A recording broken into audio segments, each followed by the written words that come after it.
these goals aren't just about achievement. I just don't believe that. Because we just took a really big vision of the life that you want to live and we broke it down to goals. And now I'm bringing you back and reminding you that these goals are about you becoming and living the life you want to live. Because life is too short to do anything else. Heyo, party people. We are going to get heady with it today. So this is part 3 in a series called Creating Your Future Self. Part 1 was with Robin Voorhees and her story about how she has manifested and created and dreamed up and is living her wildest dreams. Part 2 was visualization, the power of visualization, understanding what it is.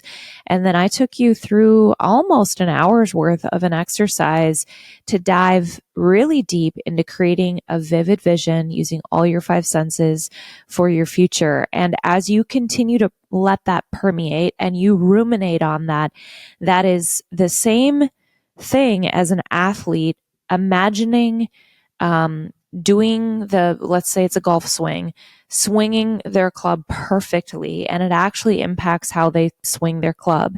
So as you play out your future vision, that the way that you want it in your mind, it starts to shape and create new neural pathways in your brain and impact you in ways that literally shape your reality.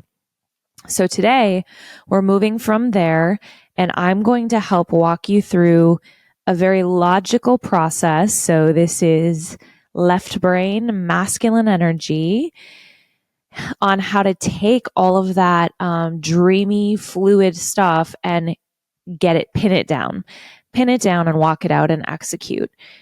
Many times we know what we should do, and now you've got a vision, and the trick is going to be, well, what do I do? How do I walk this out? So at the end of this episode, you will have a plan, or at least a part of a plan, and you'll be able to walk away from here and put your plan together for 5 years, 3 years, and 2024. Let me start by sharing a little bit here. Research has shown that you are 42% more likely to achieve your goals if they're written down. And that's for a couple of reasons. One, it's pretty basic and simple, because when we have really easy access, we can review it at any time. And reviewing something we've written down helps it become more concrete, and it keeps it obviously right in front of us. The second thing is what they call encoding. So encoding is a biological process that we start to perceive, and it's so the second thing is encoding. And encoding is a biological process by which the things that we perceive travel to our brain's hippocampus, where they're analyzed. From there, decisions are made about what gets stored in our long-term memory, and in turn, what gets discarded. So writing improves that encoding process. So in other words, when you write it down, it has a much greater chance of being remembered. So now we're kind of doing a double whammy. You've, in the last episode, used all your 5 senses to connect in a really vivid way to your future self and a future vision of what you want your life to look like, which embeds in your subconscious mind. And now we're going to kind of double whammy this with the other part of our brain, so that it's going to encode and want to hang on to this information. Okay, now let's dive into getting these goals pinned down. So I'm going to start by talking about what a SMART goal is. Many of you have heard of what a SMART goal is. I'm going to encourage you, if you've heard of it, to not just breeze past this, because I teach a lot, I coach a lot, I train a lot, and I know that 99% of the time when I get up and share content, if I ask somebody, have you fully implemented this? Do you utilize this practice completely or even partially? And most people will say no. They know what it is, or they know parts of it, but they don't know all of it. So hang with me here. I would encourage you to take notes, and we'll work through this. So a SMART goal is an acronym, and it has 5 components. So specific, S, M is measurable, A is attainable, R is relevant, and T is time bound. And I'm going to go through each one of these for you. So a specific goal. Oh, side note, if you do want workbook worksheets for these, you can shoot me an email. I don't have a fancy link yet that will auto send them to you, but you can scroll down in the show notes. My email address is in there, and I will send some worksheets out to you as quickly as I can. And then you can use these just for reference or to work through your goal setting. Okay, so specific. If you're looking at any goal that you have or something you want to become or something you want to do, we want to define your goal in detail and be as specific as possible. So if I was envisioning my 5-year future self and I wanted to be really cut and lean, being in shape is not specific. But if I said I would like to be able to do 5 pull-ups, 5 weighted pull-ups, and 22% body fat or something like that, I want to be as specific as I can about what the goal is. Sometimes in this part, we're going to get into measurable, so these things kind of tend to overlap a little bit too.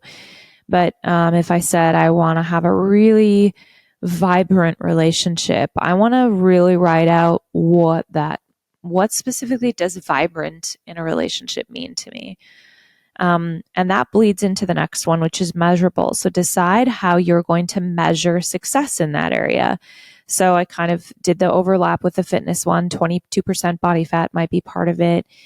It may be, cholesterol level down. It may be, so you want something that's measurable, not just we're not just measuring the activity. So if I'm looking at fitness, a measurable goal is not just getting to the gym 3 times a week.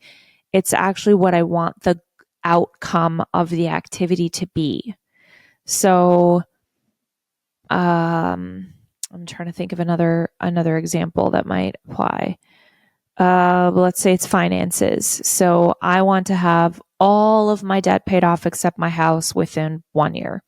I want to have X number of dollars saved.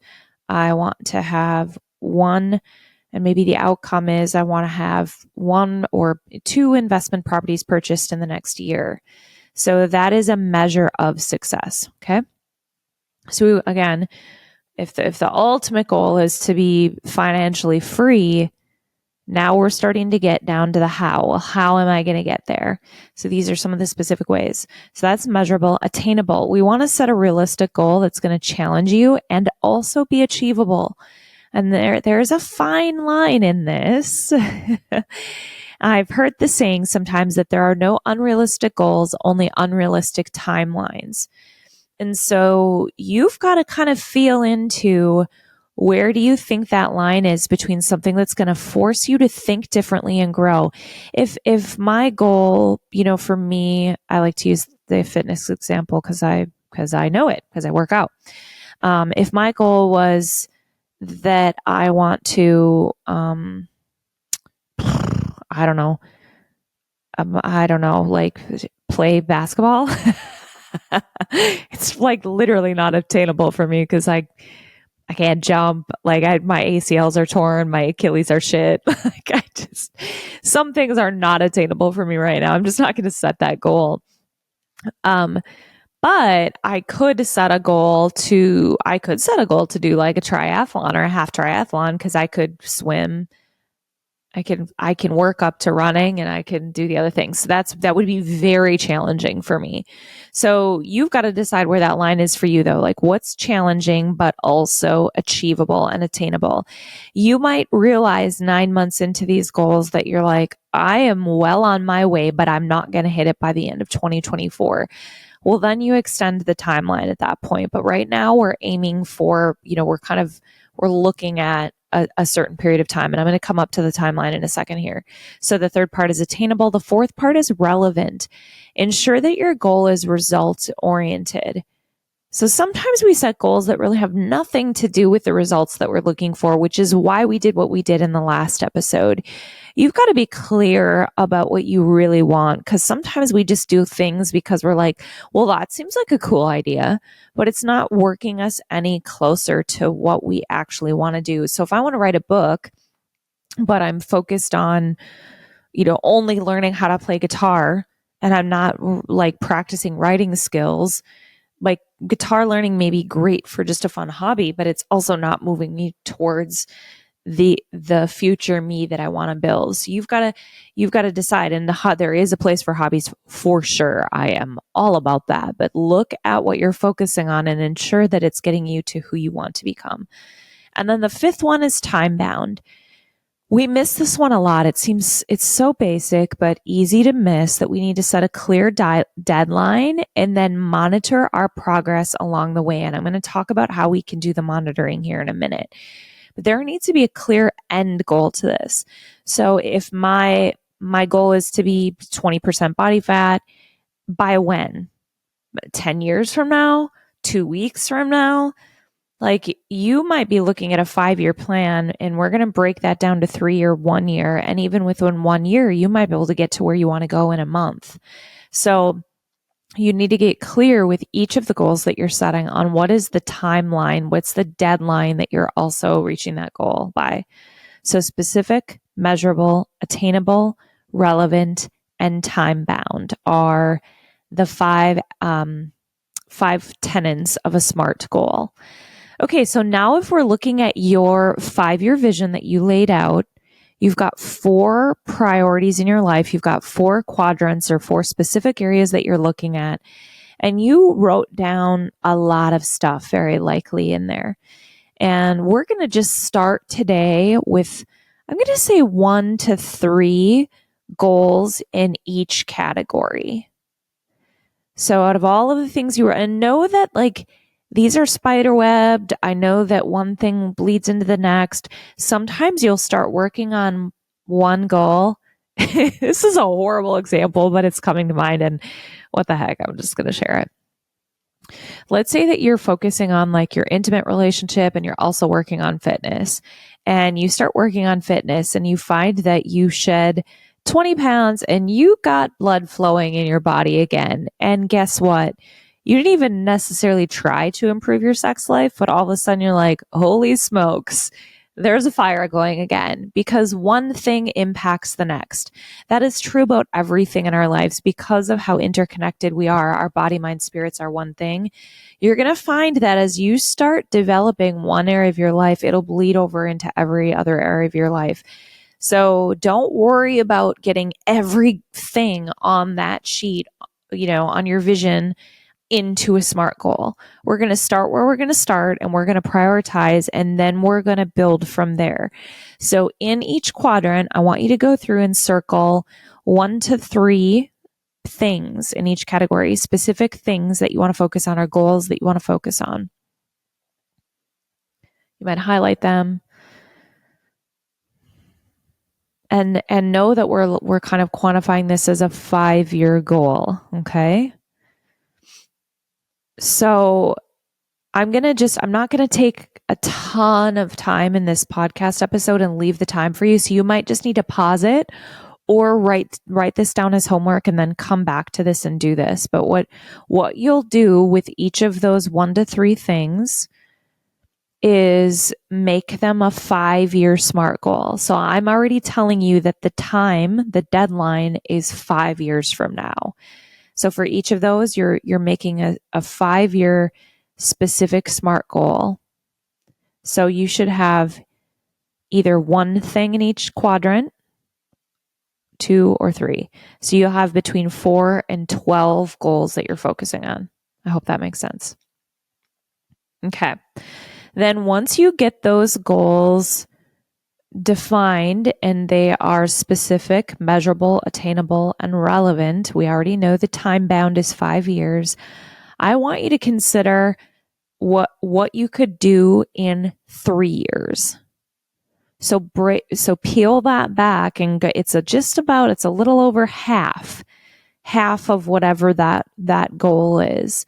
So now I want you to quantify that and make it a 3-year SMART goal. Each one of those things should have a 3-year SMART goal.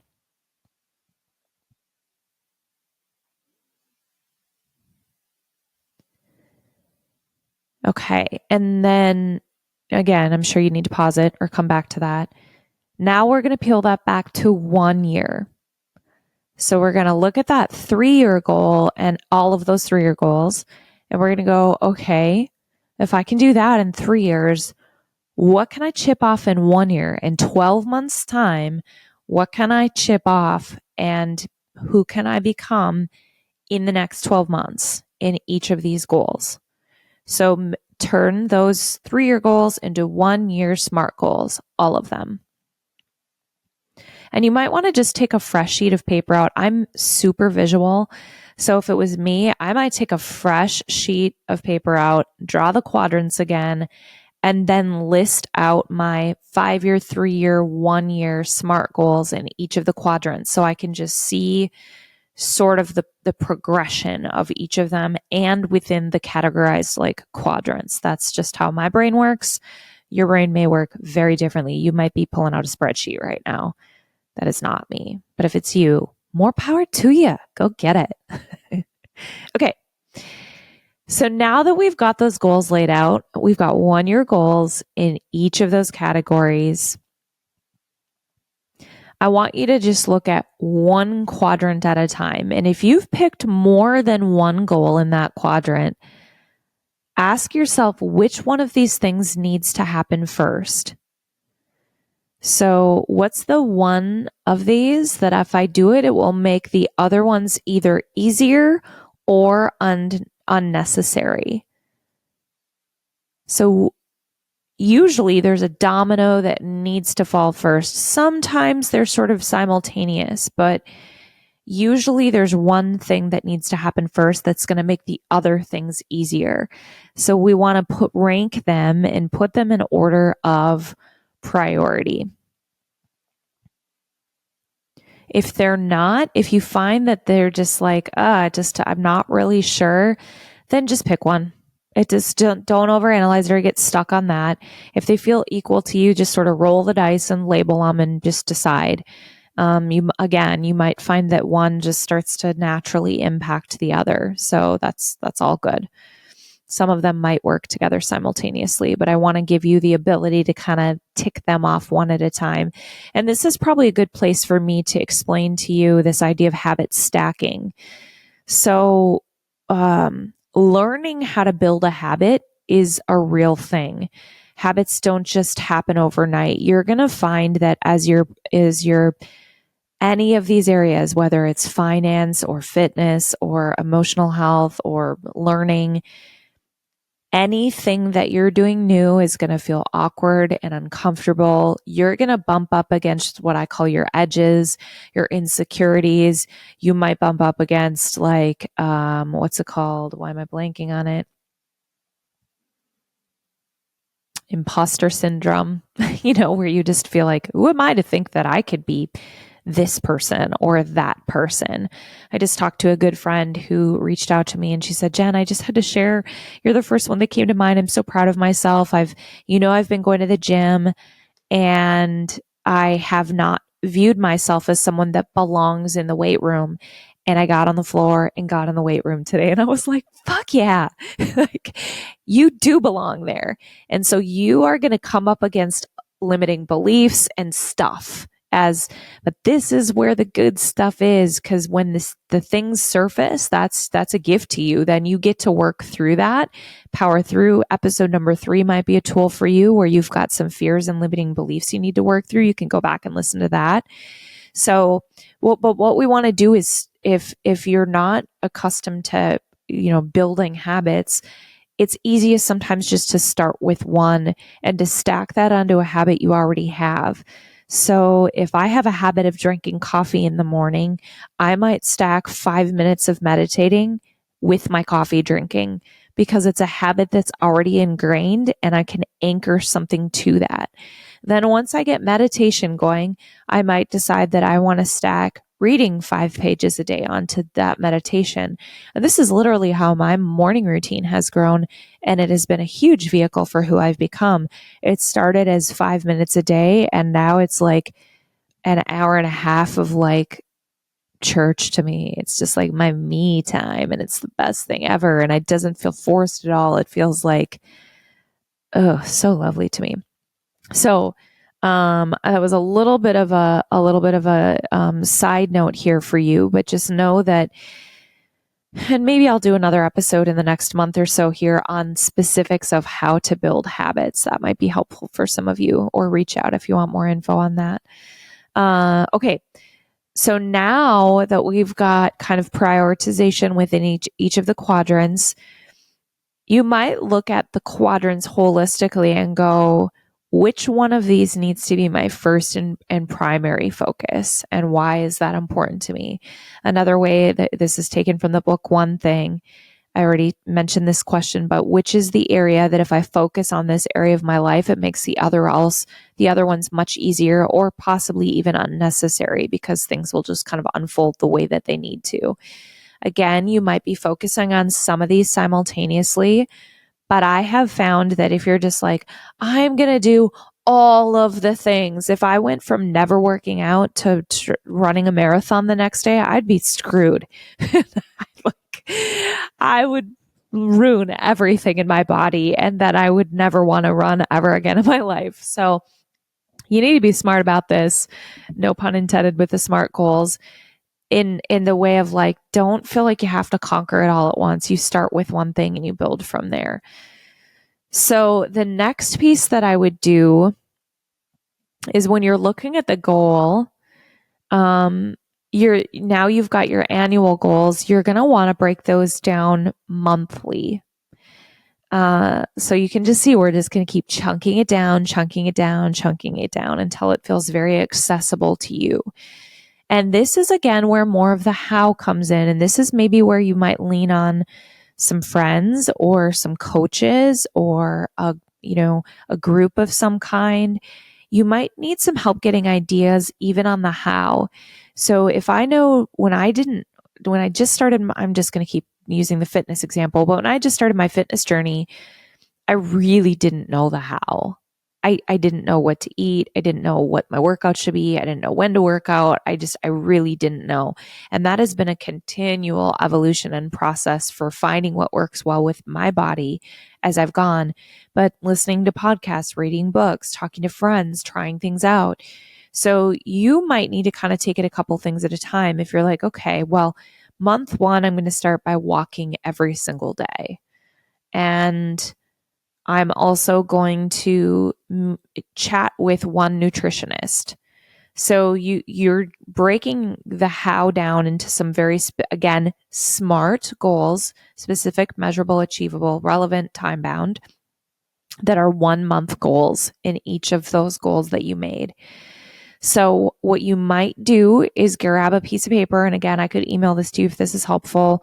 And you've got kind of January, February, all the way to December laid out. And you've got a little box for each one of the categories that you have in front of you, or each one of the 1-year goals in front of you.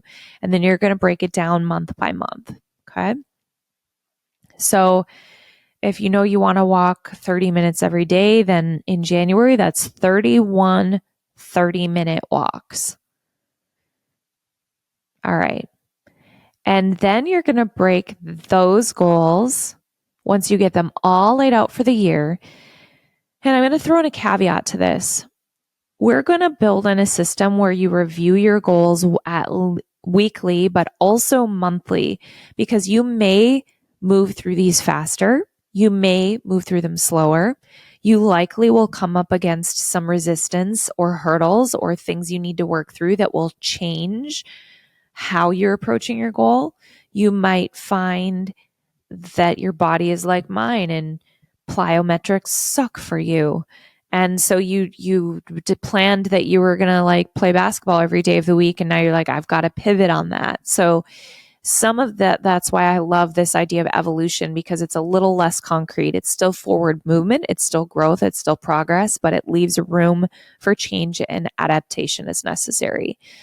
So I would encourage you to put something down for your goals from January through December, but also know that there's some flex in there as you learn more about yourself. There's going to be flex in there. So now we're going to just look at January as an example. You're planning for the new year.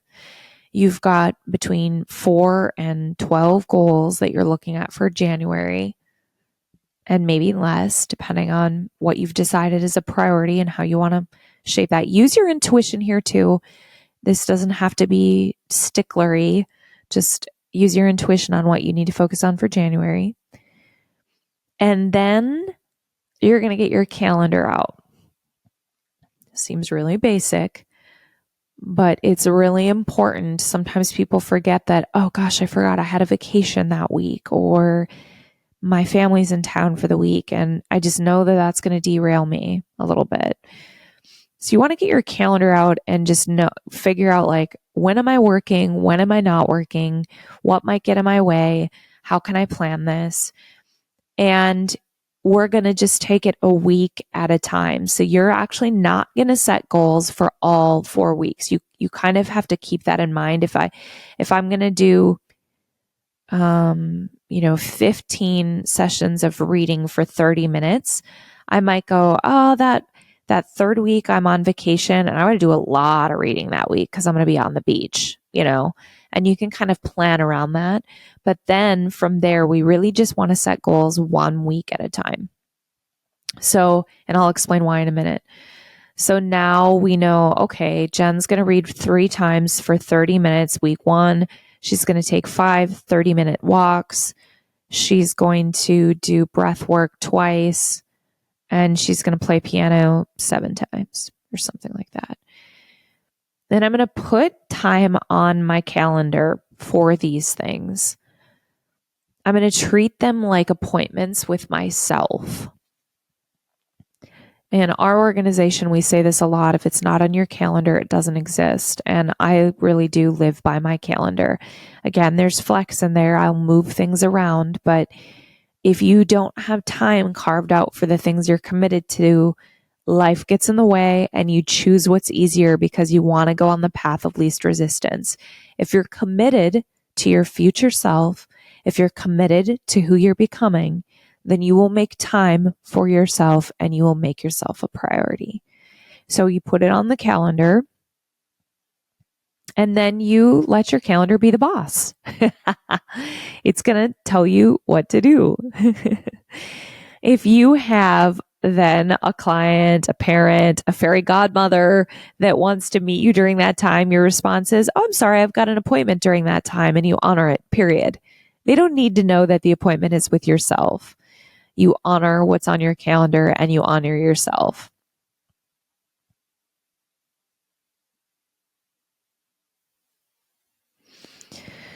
Okay. It's a lot. I know, guys, this is a lot. I when I'm coaching people, we do this weekly. So I'm giving you a lot of content that's going to be self-guided for you. I would encourage you, if you have people in your life, maybe it's a partner, maybe it's a best friend, maybe it's a group of people or your book club, or you can take other people through this with you, and then you guys can meet weekly and share your weekly goals and hold each other accountable to that. And I don't just mean hold each other accountable with a hammer. It's can be really like, okay, what's your goal? I'm here for you. I'm supporting you. I'm supporting your future self. I'm supporting who you're becoming. And then you guys ask each other questions, curious questions. Like, if you don't hit the goal, then we really want to uncover what's getting in the way. Is it a limiting belief? Is it a fear? Is it a lack of timing? Is it a lack of integrity?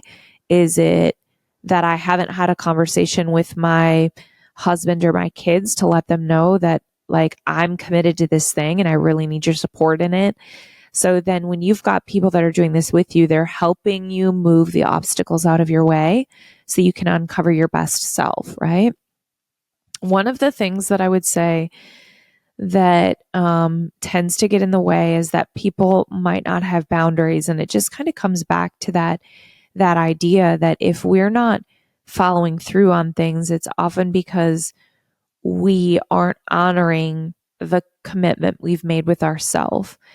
And I can tell you firsthand that when you honor the commitment you've made to yourself, and when you have trust with yourself,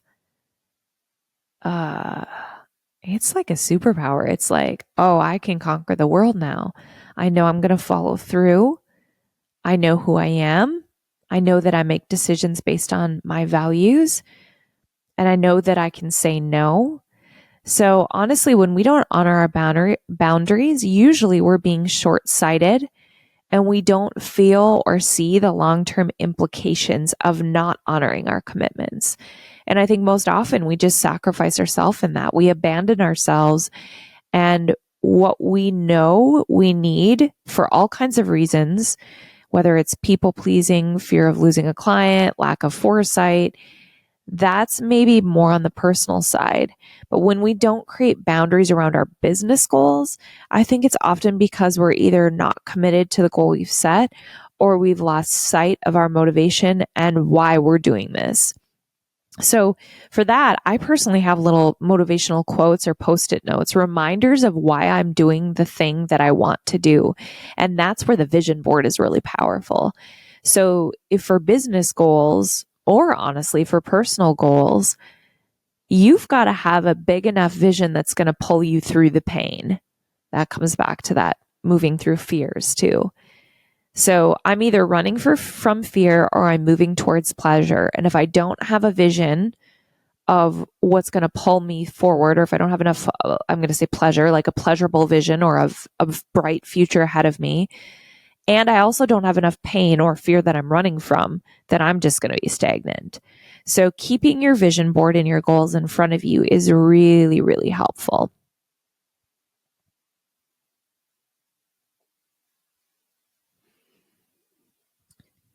The last thing that I'll say on a pretty practical note is that it's going to be really important for you to remove distractions or temptations. So if I'm committed to a goal or just like with habit building, and I need to ask myself what might get in the way of this.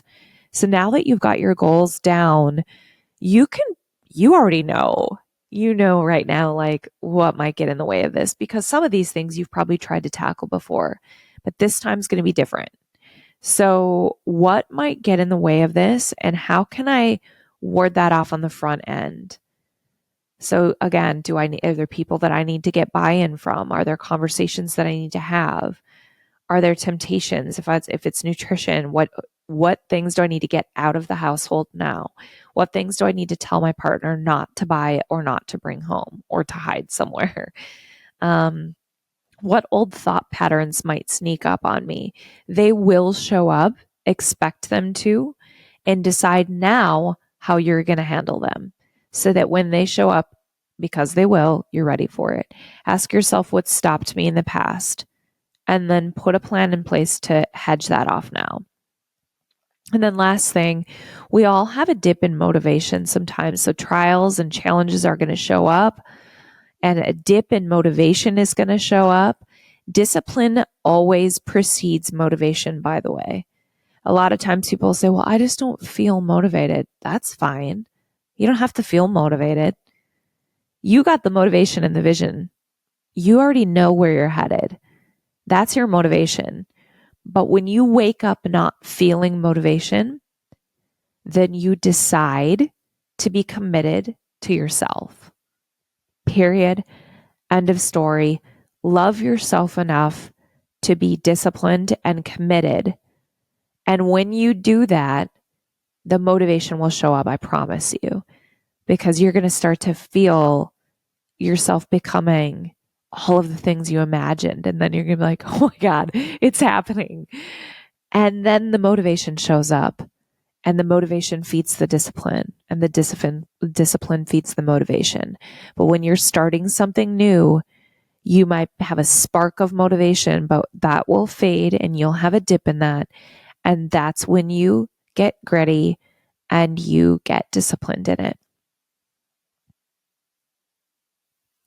So we set the goal And then you set up your mind, your environment, your relationships so that everything supports the goal as much as humanly possible.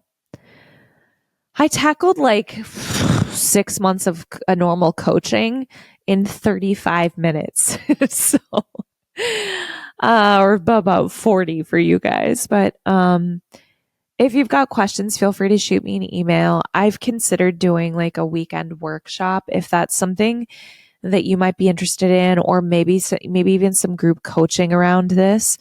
I would be happy to do that. I'm not sure if that's something you guys would want. And if it is, shoot me an email, let me know, and I can consider maybe putting like a half day, Saturday together, or like a Friday morning group coaching session or something like that. So let me know your thoughts. Let me know your questions. I keep saying this is the last thing, but this is the last thing I'm going to say. And I mean this wholeheartedly. I believe in you. I believe that we all have everything we need within ourselves and in the resources around us to become who we want to become. You might not see it now, but open your heart, open your mind, open your eyes to all of the possibility, and the resources are going to show up for you. The discipline will show up when you need it. The motivation will show up when it's time. You can absolutely transform any and every area of your life. And sometimes we got to let the old things burn and the old things die. And we need to be courageous and work through fears and edges. If you want to become somebody new, it is a transformative process that is like, it's metamorphosis. It's caterpillar becoming a butterfly. It is going inward and flexing muscles and being born new. I know I'm going a little out there from talking from goals to talking about this, but these goals aren't just about achievement. I just don't believe that, because we just took a really big vision of the life that you want to live and we broke it down to goals. And now I'm bringing you back and reminding you that these goals are about you becoming and living the life you want to live, because life is too short to do anything else. Okay. Ooh. I have love for you. I have a lot of love for you. I might not know you, but I feel the love for you. Okay. Have a banging day. I'll catch you next time.